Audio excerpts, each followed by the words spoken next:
ትሬነር ነው ብለህ ታስባለህ? ግን ሲጀመር ትሬነር ለመሆን ግዴታ እግር ሊኖር ይገባል። እግር የለውም ትሬነር ነው ብዬ አላስብም።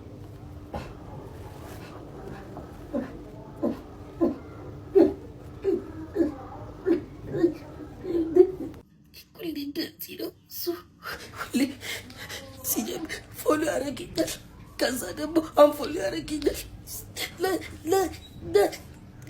ለሶስት ቀን ፎሎ ያደርገኛል ከዛ አንፎሎ ያደርገኛል። ቴንኪው እንዲህ ነው የሚጫወትብኝ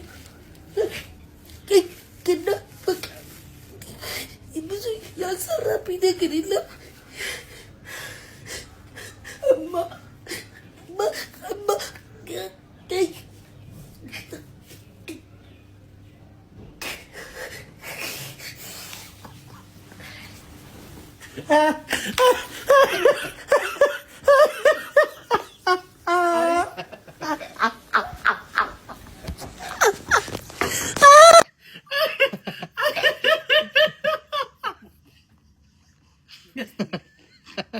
Ara gude.